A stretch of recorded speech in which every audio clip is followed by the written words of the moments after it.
Nit de gala ahir a Cap-roig per rebre una de les intèrprets més reconegudes del món líric espanyol. Ainhoa Arteta va actuar a l'escenari dels Jardins Botànics per endolcir el públic en la seva interpretació de temes operístics, acostant el gènere a tot tipus de públic. Res més que ella i la seva veu van ser necessaris per captivar l'atenció dels més de 2.000 assistents. Per què hem vingut? Perquè ens agrada molt. Perquè és una cantant brutal. Sí, jo l'he vist en directe a Serrat en concert, a Barcelona, al Palau Sant Jordi la vaig veure.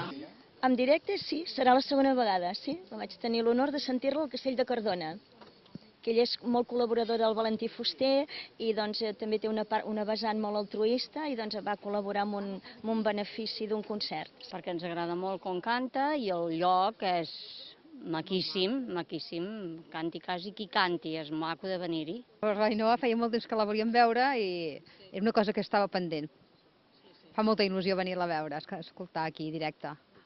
Home, jo crec que avui tenim la barreja perfecta, no? Cap-roig, que sempre és un luxe, i una veu com la de l'Ainhoa Arteta, que jo crec que és un luxe poder gaudir-la en directe avui, no? Jo crec que és la barreja que tenim d'aquest paratge i aquesta veu. Azulao de Jaime Ovalle o A ti de Jaime León van ser alguns dels temes que la soprano de Toledo va interpretar ahir en una nit solidària per al festival. Arteta, però, es va acabar de posar el públic a la butxaca quan va interpretar el cant dels ocells de Pau Casals i el va qualificar d'himne que és patrimoni cultural.